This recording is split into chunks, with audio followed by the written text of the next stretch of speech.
Hello guys, welcome back to Pro Tips. In this video I'm going to talk about how to fix WhatsApp keeps crashing on your iPhone after iOS and how you can fix this up.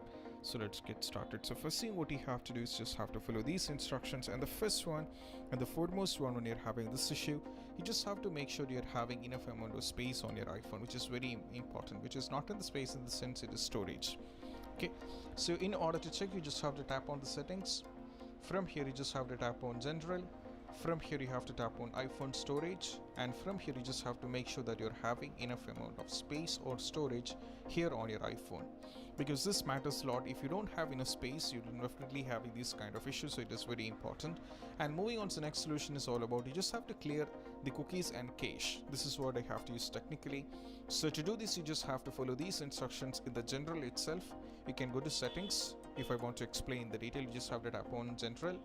From here you just have to tap on iPhone storage, and from here you just have to select WhatsApp, and there is an option called offload app, right? So you just have to click on this and you have to do the offload app and see whether the issue is solved or not. Even after trying out it's not working, then we have a solution is we have to check for the latest update on the software update, whether you're on the latest version or not. So you just have to go for the software update.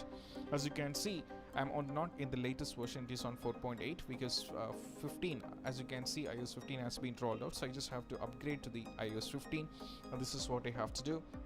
And moving on to the next solution is all about, what I have to do is I have to follow the next instruction is I have to delete the WhatsApp once again. I have to press and hold and delete the WhatsApp, and I have to go for it once again and see whether the issue is solved or not. And even if it's not working after trying out, just have to go to the App Store and you have to search for WhatsApp.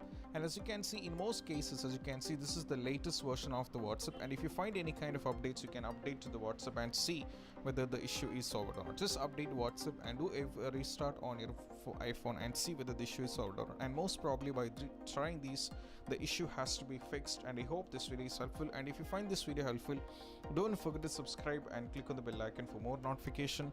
See you soon in the next video. Peace out.